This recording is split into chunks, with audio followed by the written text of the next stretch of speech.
एक बार फिर से आप सभी का स्वागत है बच्चों। हम आ गए हैं परीक्षण 21 पर। 1 से लेकर के 20 तक का परीक्षण हमने अपलोड कर दिया है। उसमें बहुत सारी गणितीय अवधारणाओं को स्पष्ट किया गया है, क्लियर किया गया है। यदि उस वीडियो को आप लोग नहीं देख पाए हैं तो जाकर के उनको देखिए और आगे की वीडियो देखने के लिए चैनल को सब्सक्राइब कीजिए। अब आते हैं हम गणित पर। यहाँ है एक घनाभ में कितने कोने होते हैं। देखिए घनाभ की आकृति आपको बनानी आनी चाहिए। घनाभ एक त्रिविमीय आकृति है। त्रिविमीय आकृति का कहने का मतलब है हर कोने से 3 दिशा खुलती है। ठीक है, तो जैसा कि यहाँ पर आप देख पा रहे हैं कि हर कोने से 3 दिशा खुल रही है, तो ये त्रिविमीय आकृति है। लेकिन फिलहाल हमको पूछा गया है क्या कि एक घनाभ में कितने कोने होते हैं। यहाँ पर देखिए कोना मतलब ये जो बिंदी है ना, इसको हम कोना मान के चल रहे हैं। ठीक है, तो कितना कोना है 1 2 3 4 5 6 7 8 और हर कोने में 3 बीमा खुल रहा है। देखिए 1 2 3, इसलिए त्रिविमीय आकृति की बात मैंने की थी। तो एक घनाभ में कितने कोने होते हैं 8 कोने होते हैं। ये भी ऑप्शन इसका सही होगा। ठीक,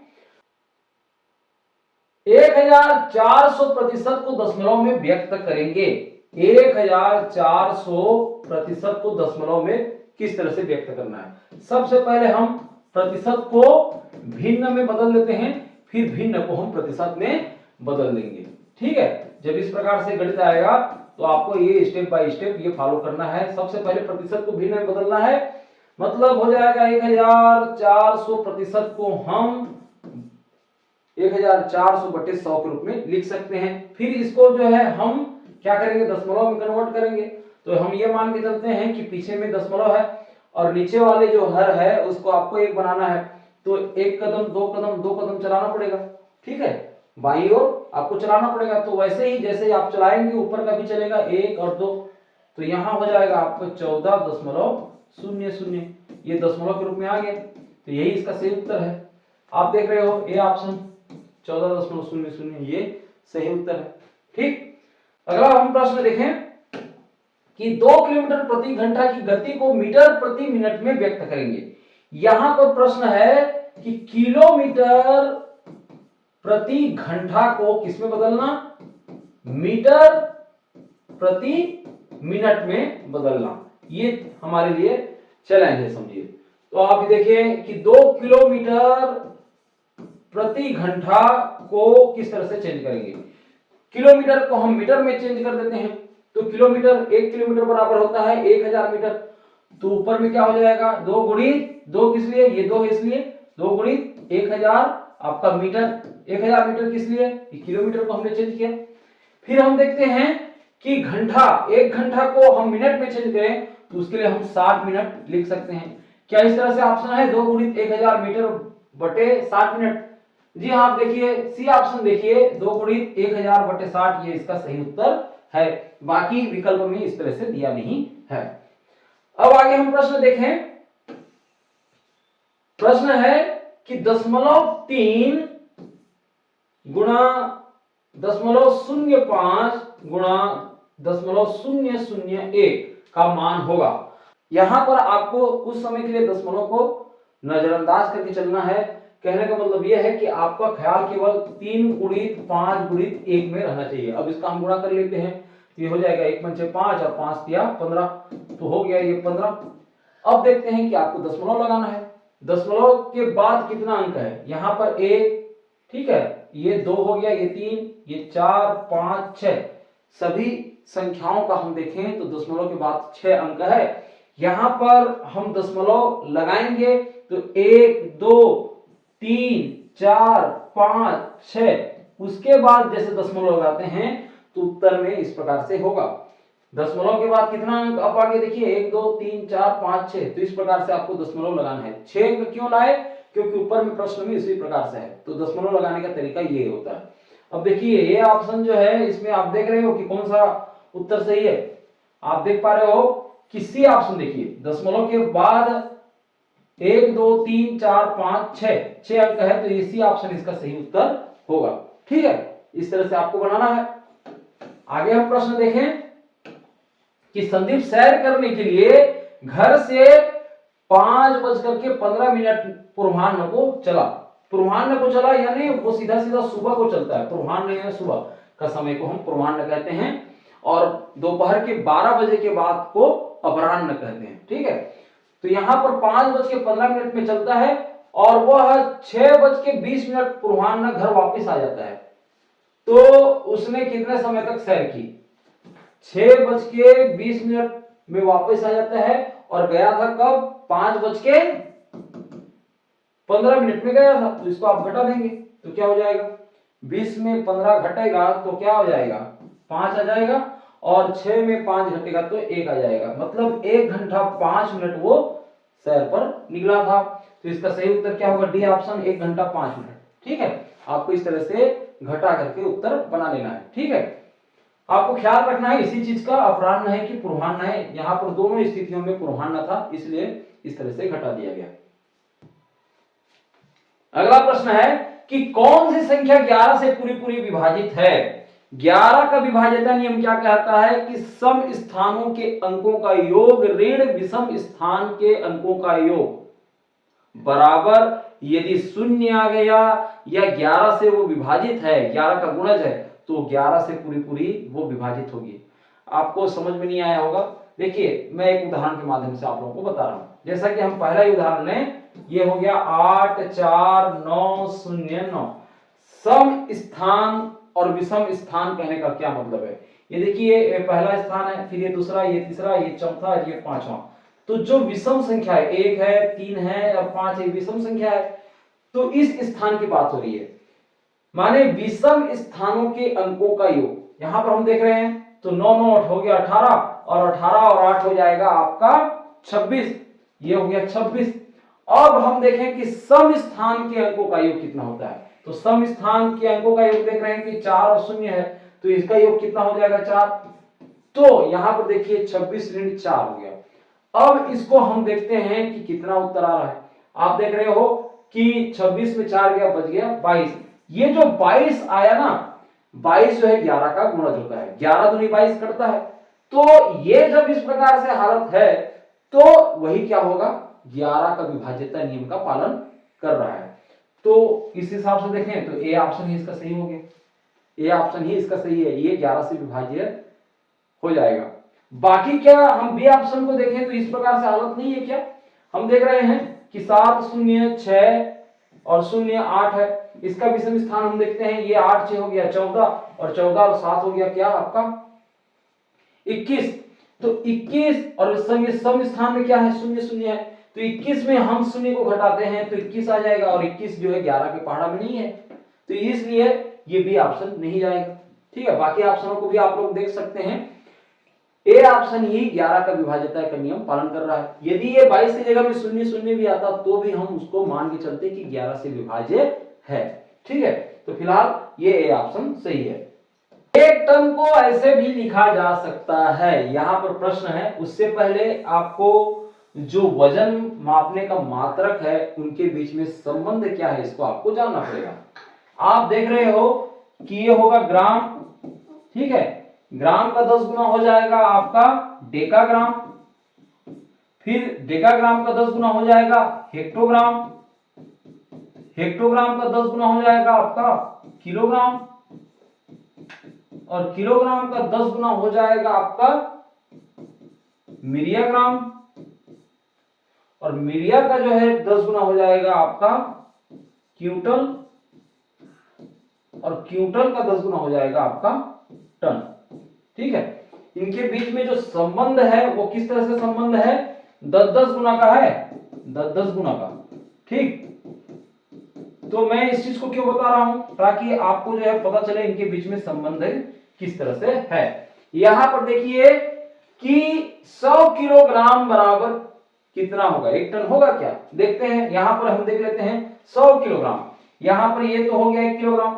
अब 100 किलोग्राम करने का मतलब है 10 गुणित 10, तब तो जाकर के 100 होगा। तो 100 किलोग्राम बराबर कहां तक पहुंच रहा है? क्विंटल में पहुंच रहा है, इसलिए ये ऑप्शन नहीं होगा।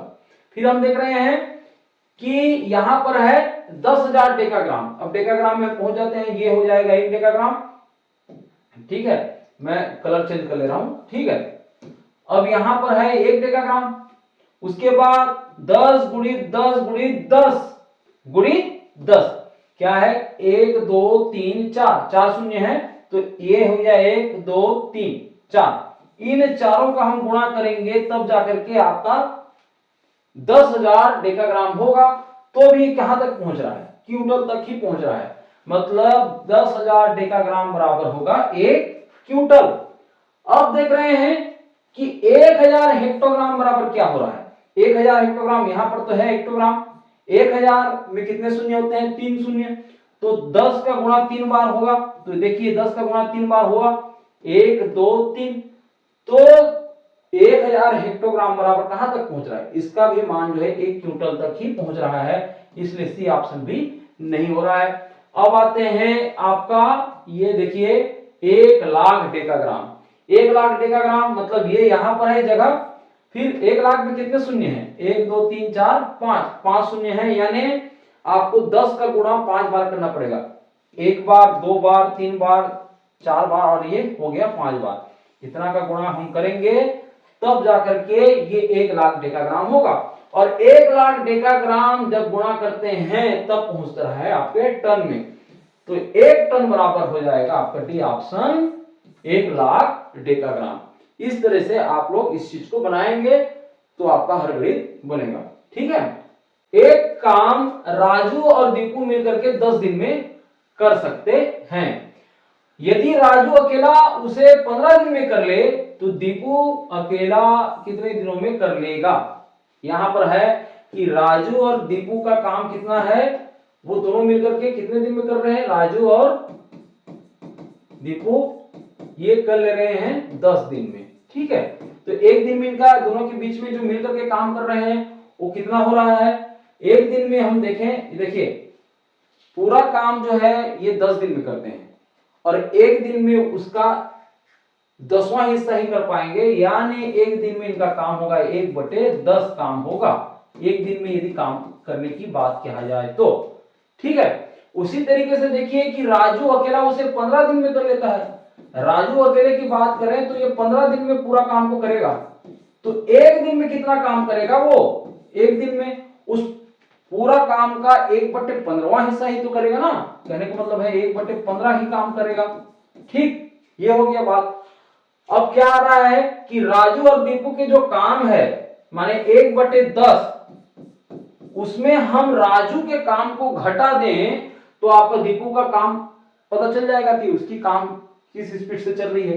तो दीपू का जो काम है वो है 1/15, इसको हम क्या कर देते हैं, घटा देते हैं, तब हमको जो है आगे चल करके किसका काम पता चल जाएगा, दीपू का काम। अब घटा रहे हैं, दोनों का लघुत्तम कितना हो जाएगा, दोनों का लघुत्तम हो जाएगा आपका 10 और 15 का, देखें तो कितना हो जाएगा 2 पंचे 10 और 15 का 15, ये उतर जाएगा। फिर हम देख रहे हैं कि 3 में जाएगा तो ये 5 उतर गया, अब ये 3 पंचे 15, फिर 5 से हम देखेंगे 5 एकम 5, 5 एकम 5, यानी क्या हो जाएगा 3 दूनी 6 या 2 तिया 6 और 6 पंचे हो जाएगा आपका 30। तो दोनों का लघुत्तम क्या आ रहा है, 30 आ रहा है। 10 30 को कितने बार में काट रहा है, 3 बार में काट रहा है, इसलिए 3 एकम 3, ऋण का ऋण। 15 30 को कितने बार में काट रहा है, 2 बार में काट रहा है, इसलिए 2 एकम 2। कहने का मतलब है 1/30 आ रहा है। तो ये किसका काम हो गया, एक दिन का काम, ये हो गया आपका दीपू का काम। तो ये तो एक दिन में 1/30 काम कर रहा है, पूरा काम करने के लिए इसको कितना दिन लग जाएगा, 30/30 करने के लिए कितना लग जाएगा, पूरे 30 दिन लगेंगे। ठीक है, एक दिन में 1/30 तो 30 दिन में 30/30 होगा, तब तो पूरा काम होगा। तो कहने का मतलब है कि दीपू को 30 दिन लगेंगे। तो इसका उत्तर क्या है आपका, देखते हैं कि बी ऑप्शन क्या है, 30 दिन, ये इसका सही उत्तर होगा। ठीक है, 30 दिन। अगला प्रश्न है, एक परीक्षा में पास होने के लिए 30% अंक प्राप्त करना आवश्यक है। ठीक है, 30% यानी 100 में 30 अंक प्राप्त करना है। तो किसी ने 300 अंक प्राप्त कर लिए और वो 150 अंक से फेल हो गया, लेकिन अब भी देखिए उसको जो है 150 अंक की आवश्यकता थी, यानी उसका पासिंग मार्क कितना था, 300 तो पहले से पाया था, 150 की और आवश्यकता थी, उसका पासिंग मार्क था 450, दोनों को जोड़ता तभी ये 450 अंक होते, तब जाकर के वो पास होता। तो बताएं पूर्णांक कितने हैं, मतलब यहां पर आपको पूर्णांक को मान लेना है x, और x का यदि 30% भी पाता तब जाकर के वो पास होता। और कितना अंक होता, यदि प्रतिशत में बात करें तो 30% पाता तो पास होता, और यदि अंकों की बात करें तो 450 अंक पाता तो वो पास होता। तो x का 30% बराबर क्या हो गया 450। ये व्यंजक आपको ले आना है। ठीक है, अब हमको क्या करना है कि x को एक तरफ रहने देना है और 30% को इधर पक्षांतर कर देना है। उससे पहले 30% यानी होता है 30/100। इधर जो है 450 तरफ जो है 30% जाएगा तो वो हो जाएगा 100/30 हो जाएगा। अब इसको हम थोड़ा सा कटा लें, ये शून्य कट गया, आपका ये शून्य कट गया, 3 एकम 3 और ये 3 एकम 3, 4 में 3 गया, बच गया 1, 3 पंचे 15। ठीक है, अब ये हो जाता है आपका 15 गुणित 100, 15 गुणित 100 यानी क्या हो जाएगा 1500। पूर्णांक कितना है उसका 1500 है, सी ऑप्शन। 1500 में वो 450 नंबर लाता है तभी वो पास होता है, और 450 जो है आपका 30% होगा। तो फिलहाल इसका पूर्णांक पूछा है तो 1500 इसका सही उत्तर है। कि संख्याएं जो 75 है, 100 है और 120 है उसका लघुत्तम समापवर्ती क्या है। 75, 100 और 120 का हम देखिए इसका गुणनखंड निकाल लेते हैं। 2 से जाएगा, 75 तो नहीं जाएगा, ये हो जाएगा 100 का आधा 50 और 120 का आधा हो जाएगा आपका 60। आधा इसलिए कह रहे हैं क्योंकि 2 से भाग कर रहे हैं। ठीक है, फिर ये 2 से हम कर रहे हैं, ये 75 हो गया, 50 का आधा हो गया 25, 60 का आधा हो गया आपका 30। फिर हम 2 से करेंगे, 75 तो उतर जाएगा, फिर 25 भी उतर जाएगा, 25 का 2 से विभाजित नहीं होगा तो ये 30 का आधा हो जाएगा आपका 15।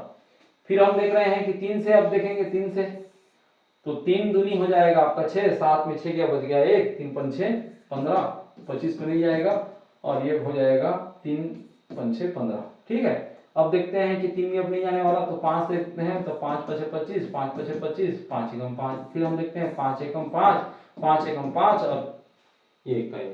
जब तक नीचे में 1 ना 1 ना आ जाए तब तक जो हमको काम को करना है। अब देखते हैं इसका लघुत्तम समापवर्ती कितना हो जाएगा। 5 पचे हो जाएगा 25 और 25 तिया हो जाएगा आपका 75 और 75 दूनी हो जाएगा आपका 150 और 150 दूनी हो जाएगा 300 और 300 दूनी हो जाएगा 600।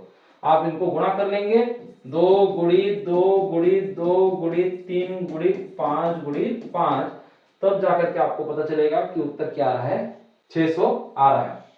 तो यहां पर हम ऑप्शन देखें तो डी ऑप्शन जो है 600 इसका सही उत्तर है। अगला हम प्रश्न देखें कि गोसाई अपनी आय का 2/9 भाग बचाता है। गोसाई नाम का एक आदमी है जो अपनी आय का 2/9 भाग बचाता है, और यदि वह 500 बचाए यानी 2/9 भाग जो है 500 के बराबर है तो उसकी आय कितनी है। मान लो उसकी आय है x, उसका जो है 2/9 भाग यदि बचा रहा है तब क्या हो रहा है, इसका मान 500 हो रहा है। देखिए व्यंजक के रूप में हमने निकाल लिया। अगले स्टेप में क्या करेंगे कि x का मान हमको ज्ञात करना है, तो x बराबर हो जाएगा ये 2/9 जो इधर पक्षांतर कर देंगे तो इधर क्या हो जाएगा 9/2 हो जाएगा।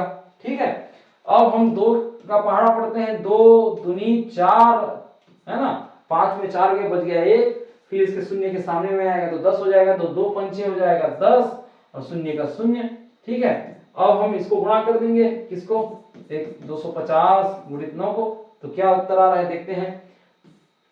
9 शून्य शून्य, 9 पंचे 45 का 5, हाथ में आया 4, 9 दूनी 18, 18 4 हो गया आपका 22, तो ये हो जाएगा 2250 रुपया। तो ये सी ऑप्शन देखिए 2250 रुपया इसका सही उत्तर होगा। ठीक है, अगला हम प्रश्न देखें, उससे पहले इसको हम डिलीट कर दें। ये है कि 10/21 में से क्या घटाया जाए कि 5/14 आ जाए। 10/21 में क्या घटाया जाए, 1 से घटाया जाए तो कितना आ जाएगा 5/14 आ जाएगा। फिर अब इसको हल कर लेते हैं। x जो ऋण x है उसको एक तरफ पक्षांतर कर देंगे इधर दूसरे पक्ष में, तब वो हो जाएगा धन x।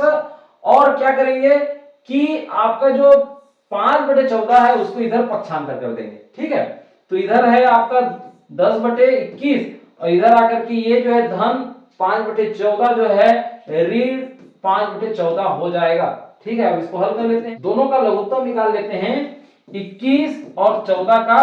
तो ये देखिए आपका हो जाएगा 2 से हम दे देते हैं तो ये हो जाएगा 21 तो नहीं जाएगा, फिर ये 2 सत्ते 14 हो जाएगा, फिर हम देखते हैं कि 3 से देंगे तो 3 सत्ते 21 हो गया, और ये 7 का 7, फिर देखते हैं हम 7 से देंगे तो 7 एकम 7, 7 एकम 7, ये हो गया आपका 7 क्या 21 और 21 हो गया आपका 42, यानी 42 हो रहा है। 21 के पहाड़ा में 42 कितने बार में आ रहा है, 2 बार में आ रहा है, तो 2 का गुणा हम जो है 10 के साथ कर देंगे तो हो जाएगा 10 दूनी 20, ऋण का ऋण, और 14 के पहाड़ा में 42 कितने बार में आ रहा है, 3 बार में आ रहा है, 14 किया 42, उस 3 का गुणा हम 5 के साथ में कर देंगे तो 5 क्या हो जाएगा 15, 20 में 15 घटेगा तो उत्तर आ जाएगा 5 बटे, और ये देखिए बटे 42, ठीक है, तो 5 बटे 42 हो जाता है। क्या ऑप्शन में है 5 बटे 42? जी हाँ, देखिए ए ऑप्शन 5 बटे 42 इसका सही उत्तर है, ए ऑप्शन इसका सही उत्तर आप चयन कर लेंगे। ठीक, अगला हम प्रश्न देखें, उससे पहले हम इसको इरेज कर दें सबको। यहां पर है कि 7 बटे 10,000 धन 9 बटे 1,000 धन 5 बटे 100 को दशमलव में लिखो। 7 बटे आपका 10,000, ठीक है, धन 9 बटे 1,000 धन 5 बटे 100। 7 बटे 10,000 को हम दशमलव के रूप में परिवर्तित करेंगे तो ये मान के चलेंगे कि अंतिम में आपका दशमलव है। अब नीचे वाले को यानी बटे जो है बटे 10,000 उसको 1 बदलना है तो हमको दशमलव बाईं ओर चलाना पड़ेगा। 1 2 3 4, 4 कदम चलने के बाद वो 1 आ रहा है, तो ठीक वैसे ही काम करेंगे। 7 के ऊपर ये 1 कदम हो गया, फिर 2 3 4, ये हो जाएगा 0 0 0 7, ये इसको दशमलव के रूप में हमने परिवर्तित कर लिया।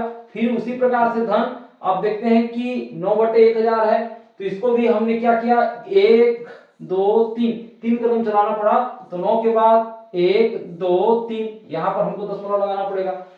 ठीक उसी तरीके से आपको देख रहे हैं कि 5 बटे 100 है तो यहाँ पर दशमलव है, ये मान के चले 1 2 कदम चलाना पड़ा, तो उसी प्रकार से 5 और ये हो गया 1 और ये 2, फिर जाकर के दशमलव लगाएंगे तो ये 0.05 ये हो गया। अब इनको जोड़ना बहुत ही आसान है, क्या करेंगे हम, दशमलव के बाद देखते हैं दशांश में कितना अंक है, 1, ये देखिए ये 0 है, ठीक। यहाँ पर शतांश में देखें, शतांश में तो यहाँ पर भी 0 है, यहाँ पर भी 0 है, यहाँ पर आपका 5 है तो उस 5 को लिख लें। फिर देखते हैं हजारवां भाग में, हजारवां भाग में आप इधर क्या है आपका 0 है और यहाँ है 9, तो 9 को हम लिख लेते हैं, ये तो हो गया जुड़ गया, इसको खत्म करें, ये भी हो गया। और यहाँ पर देखिए आपका 10,000वां भाग में 7 है तो 7 को हम लिख लें, तो 0.0597 ये इसका सही उत्तर होगा, 0.0597, ये देखिए सी ऑप्शन इसका सही उत्तर है। ठीक है, अगला हम प्रश्न देखें। अगला प्रश्न क्या है कि 27 बटे 432 का वर्गमूल क्या होगा। सबसे पहले हम इसका क्या कर लेते हैं, अभाज्य गुणनखंड निकाल लेते हैं। तो 27 का अभाज्य गुणनखंड हम देखें तो क्या होगा, ये देख रहे हैं कि 3 में जाएगा, 3 या 27, फिर ये 3 में जाएगा, 3 या 9, यानी हम 27 को लिख सकते हैं 3 गुणित 3 गुणित 3 के रूप में। ठीक है, उसी प्रकार से आप देखिए 432 को किस तरह से लिख सकते हैं, 432 को आप 2 में इसको पहले विभाजित करें, 2 दूनी 4, 2 एकम 2, 2 छिक्का 12, ठीक है, फिर ये 2 में जाएगा, 2 एकम 2, 2 शून्य 0, 2 अट्ठे 16, फिर ये 2 में जाएगा, 2 पंचे 10, 2 चौक 8 हो जाएगा, फिर 2 में जाएगा, 2 दूनी 4 और ये हो जाएगा 2 सत्ते 14, फिर ये हो जाएगा 3 में, 3 या 27, फिर ये 3 तिया 9 और ये फिर 3 एकम 3। तो यहाँ पर हम इसको गुणनखंड के रूप में लिखें तो 2 गुणित 2 गुणित 2 गुणित 2 गुणित 3 गुणित 3 गुणित 3। अब ये ऐसा हो रहा है, हम चाहे तो इसको काट दें, 3 गुणित 3 गुणित 3 को, इधर भी हम 3 गुणित 3 गुणित 3 को हम काट सकते हैं। तो इधर क्या बचा आपका, ऊपर में बचा 1 और नीचे में बच रहा है क्या, 2 दूनी 4 और 4 चौक 16, ठीक है, 2 दूनी 4, 4 दूनी 8, 8 दूनी 16, ये हो गया है 1/16। अब इसको जो है हम क्या कर सकते हैं, 16 किसका वर्ग है, 16 होता है 4 का वर्ग, तो 4 का वर्ग इस प्रकार से हम लिख लें, और 1 किसका वर्ग रहेगा, 1 तो 1 का ही वर्ग रहेगा। ठीक है, तो कहने का मतलब यह है कि 1/4 का ये वर्ग हो रहा है, कौन, 27/432। अब आगे हम देखें तो ये हो जाएगा 27/432 का, ये क्या हो गया 1/4, ये वर्ग हो गया। ठीक है, अब इसका वर्गमूल पूछा है, तो इसका वर्गमूल हम जैसे करें तो दोनों तरफ हम वर्गमूल कर सकते हैं। तो ये 2 कट गया, ये वर्गमूल कट गया, तो उत्तर क्या आया आपका 1/4। तो 1/4 इसका सही उत्तर होगा। देखते हैं ऑप्शन में है, ऑप्शन है जी हाँ, बी ऑप्शन देखिए 1/4 इसका सही उत्तर है। ठीक, अगला हम प्रश्न देखें, उससे पहले सबको इरेज कर लें। एक मैदान का माप 15 मीटर लंबा और जो है 10 मीटर चौड़ा है। यदि उस मैदान के 2 चक्कर लगाए जाए तो तुम कितनी दूरी तय करोगे। देखिए मैदान जो है 15 मीटर क्या है लंबा है और 10 मीटर क्या है चौड़ा है। ठीक है, इसका लंबाई और चौड़ाई दे दिया है, तो हम ये मान के चलते हैं कि मैदान जो है आयताकार ही है। तो यहाँ पर भी ये 15 मीटर हो जाएगा, आमने सामने की भुजाएं बराबर होती हैं, इधर भी क्या हो जाएगा 10 मीटर हो जाएगा। ठीक है, अब ये क्या करेगा कि ये 2 चक्कर लगा रहा है, एक चक्कर लगाने पर कितना मीटर वो तय कर रहा है, देखिए 10, और ये हो जाएगा 15 आपका 25, और 25 में फिर ये 10 तो हो जाएगा 35, और 35 में फिर 15 आपका हो जाएगा 50। तो एक चक्कर लगाने पर तो 50 मीटर ये तय किया, 2 चक्कर लगाएगा तो क्या हो जाएगा उसका डबल 100 मीटर। तो 100 मीटर इसका सही उत्तर होगा, बी ऑप्शन ये 100 मीटर ये सही है। ठीक है, अब ऐसे गणित तो क्या गणितीय हिसाब से बनाओ, आप तो चित्र के द्वारा भी इस तरह से इस चीज को समझ सकते हो। ठीक है, एक धन 6 वर्षों में दुगुना हो जाता है तो ब्याज की वार्षिक दर क्या है। यहां पर आप जानते ही हैं कि साधारण ब्याज बराबर क्या होता है, साधारण ब्याज बराबर होगा मूलधन गुणित दर गुणित समय। ठीक है, दर जो है हमेशा बटे 100 या प्रतिशत में ज्ञात किया जाता है, इसलिए हम बटे 100 कर दे रहे हैं। ठीक है, तो ये सूत्र है। अब देख रहे हैं कि यहां पर आपका दर को ज्ञात करना है, वार्षिक दर क्या है ये पूछा है। उससे पहले एक धन 6 वर्षों में दुगुना हो जाता है ये पूछा गया है। माना कि वो धन जो है आपका है कितना 100 रुपया है। ठीक है, और वो जो है 6 वर्ष बाद दुगुना हो गया, यानी 200 रुपया हो गया। तो ये तो लिया गया धन जो है आपका मूलधन कहलाएगा, लिया गया धन मूलधन, यानी मूलधन 100 रुपया जो है दुगुना हो जाता है, और जो लौटाया गया जो धन है वो हो गया आपका मिश्र धन। कहने का मतलब है कि मूलधन जो है 6 वर्ष बाद 200 रुपया मिश्र धन में बदल गया। तो ब्याज कितना होगा, मिश्र धन में आप मूलधन को घटा दोगे तो आपको ब्याज मिल जाएगा। तो यहां पर मिश्र धन तो 200 है और मूलधन कितना है 100 रुपया है, तो 200 में 100 को घटा देंगे तो आपको ब्याज मिल जाएगा कितना, 200 में 100 को घटाएंगे तो 100 रुपया ब्याज। ठीक है, अब इस सूत्र में हम इसको जमा दें, साधारण ब्याज बराबर लिख देंगे, कितना आया 100, और मूलधन कितना है, मूलधन है आपका 100। ठीक, और दर इसी को ज्ञात करना, इसलिए दर को दर लिखते हैं, और समय कितना है आपका 6 वर्ष बटे हो जाएगा आपका 100। तो दर को रहने देते हैं, और ये जितना भी है इसको इधर आपके बाएं पक्ष में पक्षांतर कर देते हैं, तो इधर 100 है, इधर क्या क्या आ रहा है, ये जो ऊपर में है वो क्या आ जाएगा नीचे में चला जाएगा, 100 बटे 6, 100 गुणित 6 ये नीचे में चला जाएगा, और ये 100 जो है ऊपर की ओर चला जाएगा। ठीक है, इस तरह से पक्षांतर करने से ये हाल होता है। अब देख रहे हैं कि आगे क्या होगा, ये 100 कट गया,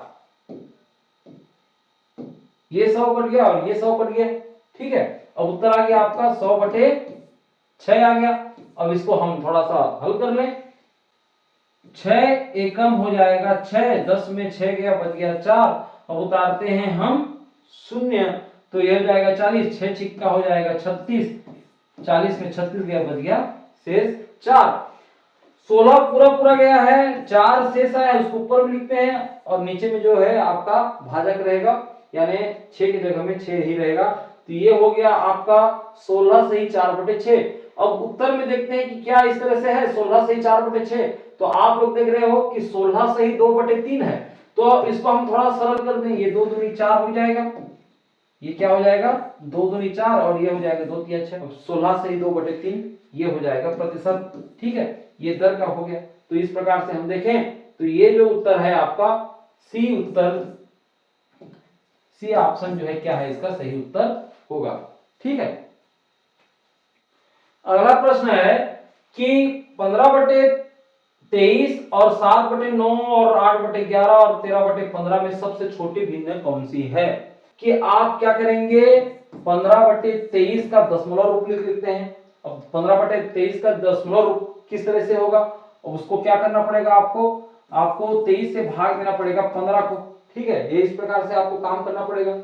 ठीक, अब दशमलव लगाएंगे तो एक शून्य इसमें लगा सकते हैं, तो 23 का पहाड़ा आपको आना पड़ेगा। 23 छिक्का देखते हैं, तो 23 छिक्का क्या हो जाएगा, 3 छिक्का 18 का, 8 हाथ में आया 1 और 6 दूनी 12 और 1 हो जाएगा 13। तो 23 छिक्का हो गया आपका 138। आपका 10 में 8 गया, बच गया 2, और ये इधर 4 बचा है, 4 में 3 गया, बच गया 1। ठीक है, अब ये एक कट गया, फिर हम एक शून्य उतारते हैं और फिर हम देखते हैं 23 पंचे कितना होता है, क्योंकि 23 छिक्का 38 ये ज्यादा हो गया 138। अब 23 पंचे हम देखें तो 5 दिया 15 का, 5 हाथ में आया 1, 5 दूनी 10 और 1 हो गया 11, 115। 23 पंचे हो गया आपका 115। फिर ये हम देखते हैं कि 120 में 115 घटा तो वो गया आपका 5। ठीक है, ये इस प्रकार से आप बना लेंगे। आगे तो ये चलेगा ही, लेकिन आप क्या करेंगे कि लगभग जो है इतना बना करके ये रफ काम करके आधा इसको जो है छोड़ के रख सकते हैं। कहां रख सकते हैं, इसका उत्तर ये जो है दशमलव कितना आ गया है आपका, दशमलव आ गया है ये 6.5। ठीक है, अब नेक्स्ट को हम देख लेते हैं। नेक्स्ट क्या है आपका 7/9। 7/9 को जो है दशमलव रूप में हम कैसे लिखेंगे, देखिए 7 को हम 9 से भाग देते हैं तो ये हो जाएगा, दशमलव लगाएंगे तो ये हो जाएगा 70। फिर आप देखते हैं कि 9 सत्ते हो जाता है आपका 63, तो 70 में 63 बच गया 7। फिर आएगा इसमें शून्य आप डाल सकते हो, फिर हो जाएगा 9 सत्ते 63, तो ये फिर हो गया। तो लगभग जो है इसका मान क्या आ रहा है कि 0.77 के तौर पे ये आ रहा है। ठीक, अगला हम देखें, अगला भिन्न वो क्या है कि आपका यहाँ पर 8/11 है। तो 8/11 का मतलब ये है कि 8 को जो है 11 से भाग देंगे तो एक दशमलव लगाएंगे तो यहाँ पर हम शून्य लगा सकते हैं, तो 11 सत्ते 77 हो गया। फिर 80 में 77 गया, बच गया 3, फिर एक शून्य लगा सकता है, और तो 11 दूनी हो जाएगा आपका 22। फिर ये 30 में 22 घटा तो आपका 8 आएगा। फिलहाल हमको दशमलव के बाद 2 अंक को ही जरूरत पड़ रही है, तो हम यहाँ पर 0.72 लिख लेते हैं। ठीक है, अगला हम देखें कि 13/15 है। 13/15 को क्या करेंगे, 13/15 को मतलब 15 से भाग देंगे 13 को, तो यहाँ पर दशमलव लगाएंगे तो ये हो जाएगा 130, और पहाड़ा पड़ रहे हैं 15 अट्ठे कर लेते हैं, तो 8 पंचे 40 का शून्य, हाथ में आया है 4 और 8 एकम 8 और 4 हो जाएगा आपका 12, तो 120 हो गया। फिर ये हो जाएगा 15 अट्ठे 120, 130 में 120 घटाएंगे तो हो जाएगा 10। ठीक है, और चाहे तो और कर सकते हैं, लेकिन यहाँ पर 0.8 ये मान के चल रहे हैं। ठीक है, अब देखते हैं कि कौन सी भिन्न सबसे छोटी है, सबसे छोटी भिन्न कौन सी है। ये यहाँ पर देख रहे हैं कि दशमलव के बाद जो दशांश है उसमें 8 आया है, इसमें 7, इसमें 7 है, इसमें 6 है, तो यहाँ पर 8 है, ये तो बड़ी संख्या हो गई। ये 7 और 7 दोनों बराबर है, ये बड़ी है किसकी अपेक्षा, ये देखिए 0.65 की अपेक्षा। तो सबसे छोटी क्या है, सबसे छोटी है 15/23। तो हम ए ऑप्शन को इसका सही उत्तर मान के चलते हैं। ठीक है, मान के क्या वही उत्तर है। ठीक, राम ने एक घड़ी 125 में खरीद करके 110 में बेच दी, हानि प्रतिशत ज्ञात करो। देखिए कितना जो है हानि हुआ है, ये तो आप आसानी से जान लोगे कि 125 में खरीदा था और बेच दिया कितने में, 110 में, सीधा सीधा उसको 15 रुपए का नुकसान हुआ है। हानि कितना हुआ है उसको, हानि हुआ है आपको उनको 15। कितने में हानि हुआ है 15, वो हुआ है 125 रुपए में 15 रुपए हानि हुआ। तो इसका प्रतिशत क्या है, प्रतिशत माने 100 में कितना हानि हुआ है, तो सीधा सीधा हम 100 से इसको क्या कर सकते हैं, हम गुणा कर दें तो हमको प्रतिशत मिल जाएगा। अब देख रहे हैं कि 5 दिया हो गया 15, और यहाँ पर 5 दूनी 10, 12 में 10 घटा तो बच गया 2, और 5 5 हो जाएगा 25। ठीक है, अब अगले स्टेप में देखें तो 25 से कम 25 और 25 चौक हो जाता है आपका 100। यहाँ पर 3 गुणित 4 ये बच गया है, तो 4 तिया हो जाएगा ये 12, तो 12% हानि हुआ है। तो यहाँ पर कौन सा ऑप्शन सही है, ए ऑप्शन 12% इसका सही उत्तर है। 3 अंकों की बड़ी संख्या जिसे 7 से भाग देने पर 5 शेष बचे।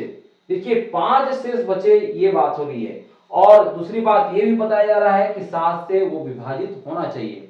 ठीक है, तो सीधा सीधा पहले हम ये देखते हैं कि 3 अंकों की सबसे बड़ी संख्या क्या होगी जो 7 से विभाजित हो जाए, इसको हम देखेंगे।